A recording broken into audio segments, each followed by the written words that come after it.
Bonjour à toutes et à tous et bienvenue dans Pod Conseil. Dans cet épisode, on va s'intéresser au projet Rhizocème qui aborde la question du traitement des semences.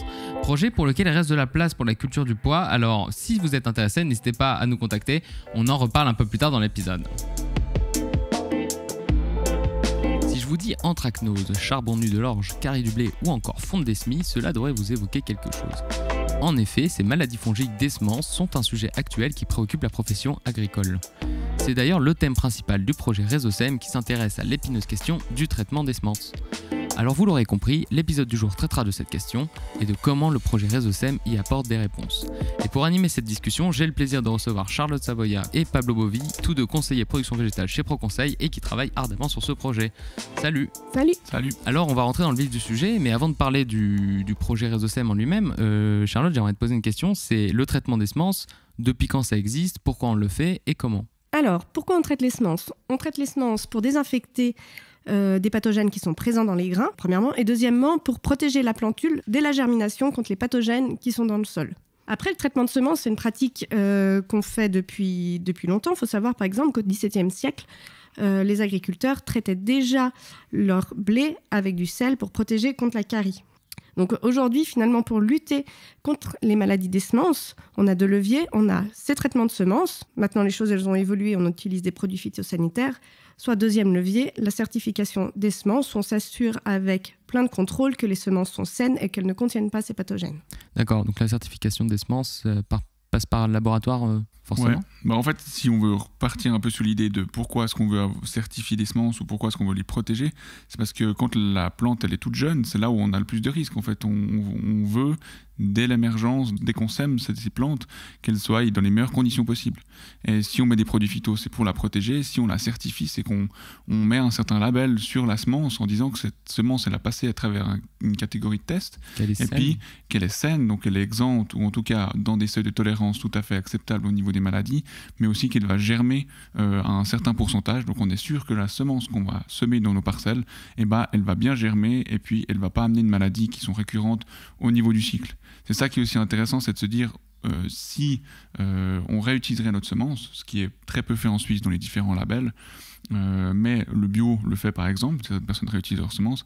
Si on réutilise des semences qui sont déjà malades, on va partir avec des cultures malades et puis on va rentrer dans un cycle un peu infernal où on va tout le temps produire plus. Si on a des semences qui sont certifiées, on est sûr dans notre arrivée de semences qu'on a des plantes qui sont saines à la base et puis qui ne vont pas créer d'autres plantes malades en fait. Ouais, d'où l'importance d'avoir une certification finalement. Tout à fait, ouais. Mais à vous entendre, j'ai l'impression qu'on a plein de leviers pour agir déjà sur ces maladies fongiques.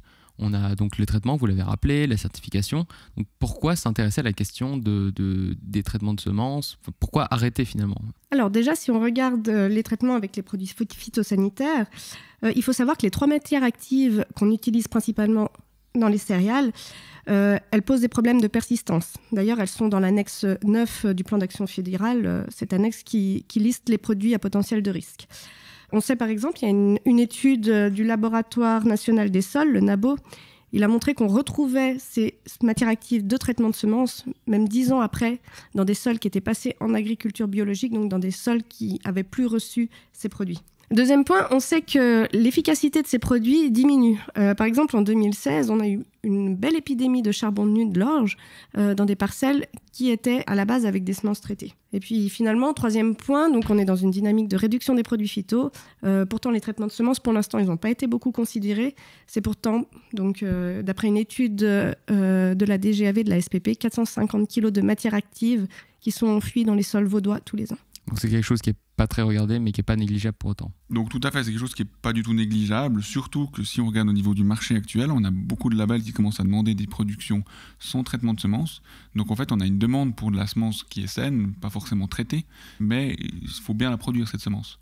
Et puis actuellement, on a, je dirais, un marché avec de la semence non traitée qui est couverte, donc les gens qui veulent de la semence non traitée arrivent à s'en procurer, mais si au bout d'un moment, on commence à avoir tout le monde qui veut la semence non traitée, et puis qu'on a une année compliquée au niveau des récoltes de semences, comment est-ce qu'on les traite sans produits phyto pour finalement quand même avoir des semences qu'on pourrait utiliser dans nos champs et qui soient tout autant qualitatives que les autres.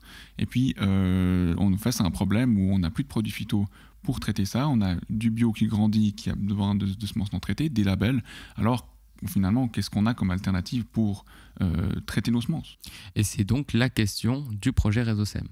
Alors le projet Rhizocème, dans sa globalité, qu'est-ce qu'il représente ?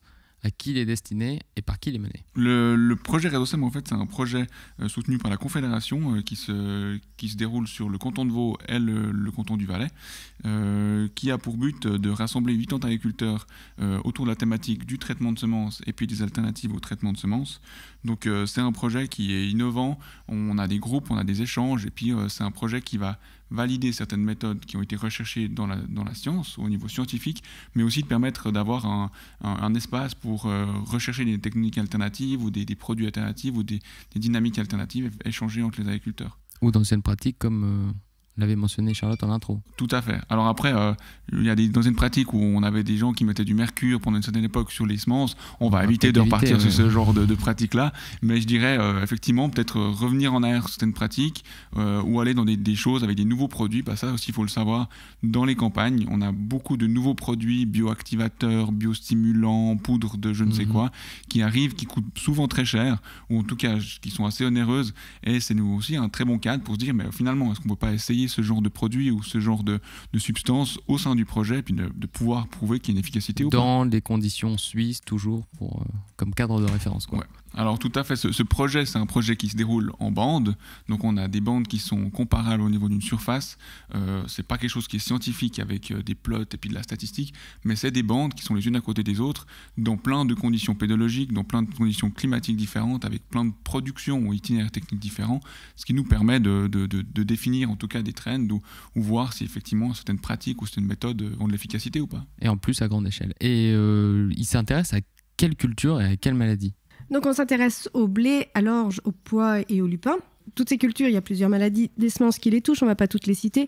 S'il faut en mettre en lumière là quelques-unes, on s'intéresse à la carie du blé. C'est une maladie, on voit un nombre de cas qui augmente sur le canton de Vaud. Pour reconnaître cette maladie, en fait, à l'épiaison, les grains seront remplis de spores noires qui sentent très mauvais. Et puis, ça sent le poisson. Voilà, ça sent le poisson.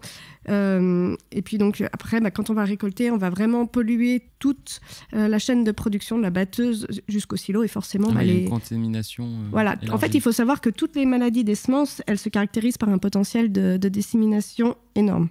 Autre maladie, autre culture, sur l'orge, on regarde le charbon nu. Comme je l'ai dit tout à l'heure, on a une diminution des produits phytosanitaires, en tout cas pour cette maladie. Donc elle augmente aussi. On regarde aussi sur le lupin l'anthracnose. C'est une culture, surtout le lupin blanc, qui est très sensible à cette maladie. Et jusqu'à maintenant, avec l'apparition de la variété Frida qui est tolérante à cette maladie, on ne pouvait pas cultiver de lupin blanc sans traitement de semences, donc pas de lupin blanc bio. Et pour la dernière culture, l'escochitose sur le pois, qui est la principale maladie qui touche cette culture. D'ailleurs, j'en profite pour faire un petit coup de pub. Au niveau du pois, on a encore quelques places de disponibles pour les autres cultures. Malheureusement, tout est déjà plein. Mais si vous voulez vous intéresser pour vous engager encore dans le projet au niveau du pois, volontiers nous écrire au niveau de ProConseil, soit à Charlotte Savoya ou soit à Pablo Bovy, nous faire un mail ou un coup de téléphone, et puis volontiers on répond aux questions. Et avec plaisir, saisissez votre téléphone, appelez ProConseil, inscrivez-vous pour le pois, il reste des places. Et Pablo, j'aimerais revenir sur quelque chose que tu as dit tout à l'heure, c'est-à-dire que tu as évoqué une palette de techniques alternatives qui ont été un peu développées par la science, si j'ai bien compris, mais qui n'ont pas été encore testées en Suisse. Et c'était aussi cette opportunité que voulait saisir le projet Rhizocème. Est-ce que tu pourrais nous en dire un peu plus là-dessus ? Tout à fait. Alors, il faut savoir qu'il n'y a pas non plus eu seulement des phytos pour traiter les semences. C'est quelque chose qui, je dirais, travaille dans différents pays au niveau européen depuis un certain temps. Je pense notamment à la Suède qui a développé cette approche thermocide, donc qui est une approche à la vapeur. Donc l'idée, c'est de traiter, de désinfecter la semence avec de la vapeur. Donc on amène une source d'eau chaude, enfin de chaleur et d'humidité qui va permettre à désinfecter, donc à tuer tous ces spores de champignons qui se trouvent généralement en surface de la graine ou juste sous l'épiderme au niveau de la semence. Plus on va augmenter en chaleur ou plus on va laisser longtemps, plus la chaleur va pénétrer dans la graine et va pouvoir, entre guillemets, désinfecter le pathogène. Les problématiques, c'est que certains pathogènes, notamment le charbon nu de l'orge, le spore de ce champignon, il se trouve au niveau de l'embryon de la graine, donc là où le germe va sortir. C'est-à-dire que si on va trop proche de l'embryon, on va effectivement tuer le champignon, mais on a un risque de tuer le pouvoir germinatif de la graine, donc il ne germera plus.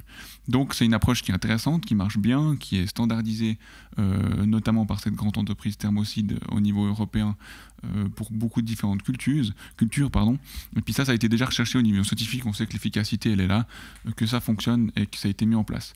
Toutefois, c'est souvent des analyses de laboratoire qui ont été faites, en tout cas au niveau suisse.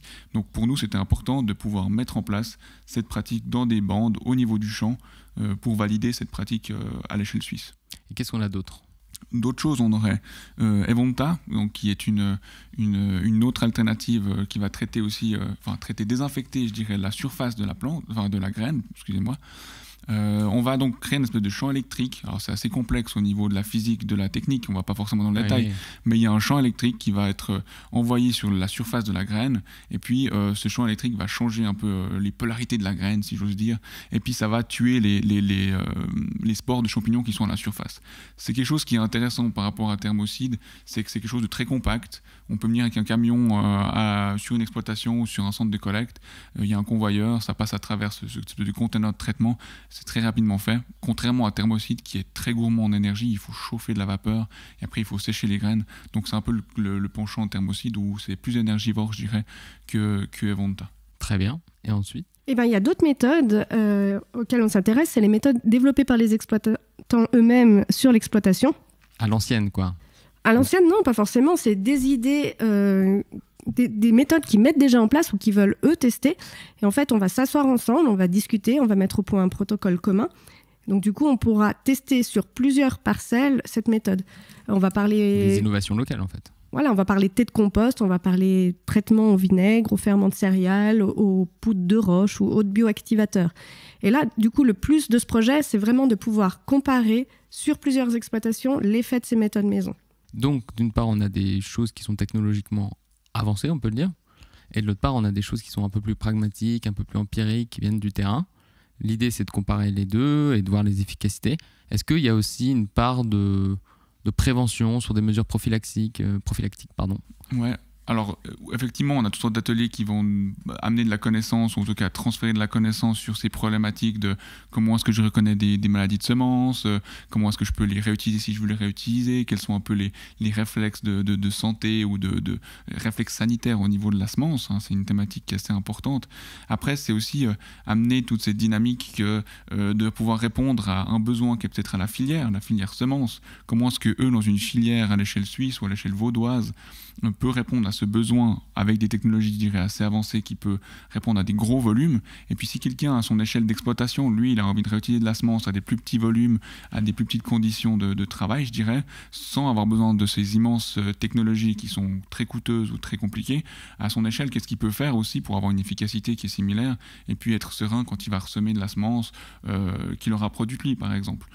Pour des couverts, pour des cultures, ça dépend. Et puis ce qui est, je dirais, hyper important, c'est qu'on est dans une dynamique qui va plus loin que juste le traitement de la semence. C'est-à-dire qu'il faut une semence qui est traitée ou qui est désinfectée. On est dans une approche aussi de santé de la plante. C'est-à-dire que ces bioactivateurs qu'on va mettre, ça ne va pas être seulement pour empêcher des maladies d'arriver, mais peut-être, on parle de trichoderma, de pseudomonas, qui sont des bactéries qu'on peut mettre sur les semences, qui, elles, amélioreraient la condition de croissance de la plante. En fait, si on a une plante qui est en meilleure santé, eh ben, elle va aussi mieux être capable de se défendre contre un potentiel ravageur ou un potentiel pathogène. Donc c'est ces deux approches-là qui sont essayer de détruire ou d'enlever les pathogènes qui se trouvent sur la semence et d'amener des bonnes conditions à la graine ou de l'aider. Une plante vigoureuse qui va mieux se défendre. Tout à fait, c'est ça. D'être une meilleure santé pour qu'elle soit mieux tolérante ou mieux résistante face aux maladies. Alors le projet Rhizocème, il n'a pas démarré hier, il a démarré il y a 1 an. Est-ce qu'on a déjà un peu de recul? Est-ce qu'on a des premiers résultats?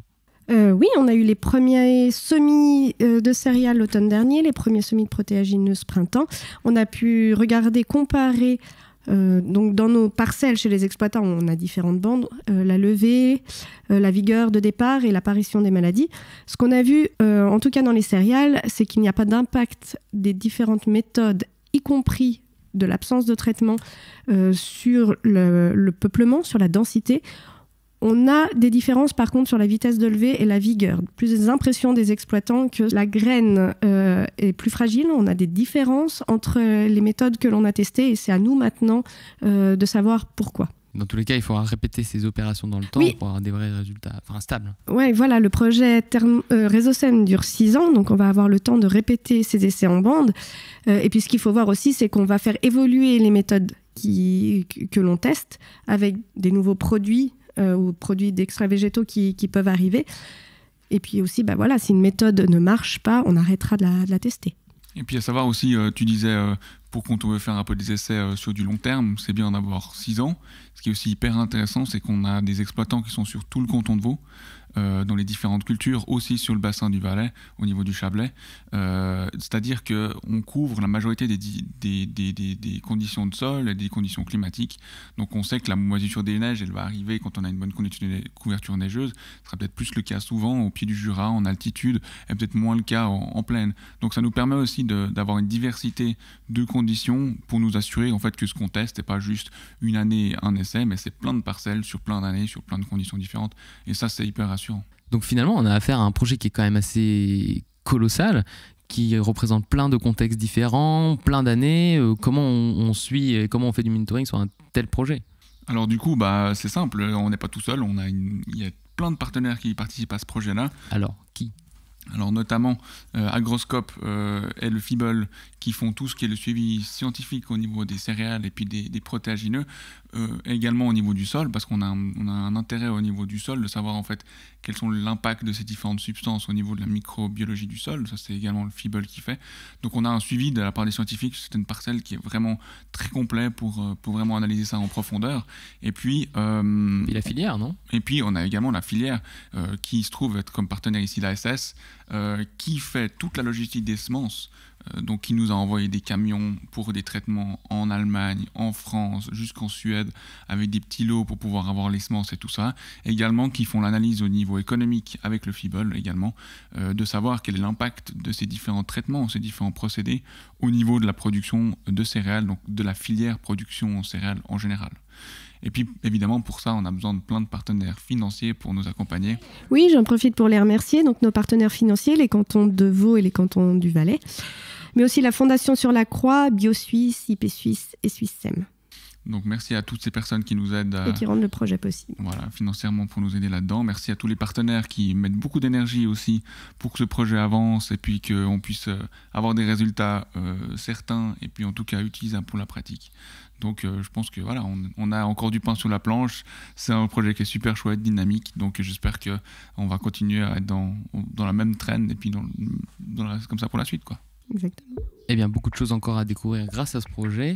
Alors merci à eux, mais merci aussi à vous d'avoir participé à cette discussion. Merci à toi. Merci à toi, Dora. C'était un plaisir de l'enregistrer avec vous. On espère que cet épisode vous aura plu. Et n'oubliez pas que vous pouvez vous inscrire encore pour les poids. Il reste de la place, on le répète. Et pour ça, il suffit de contacter ProConseil et de demander Charlotte Savoya ou Pablo Bovi.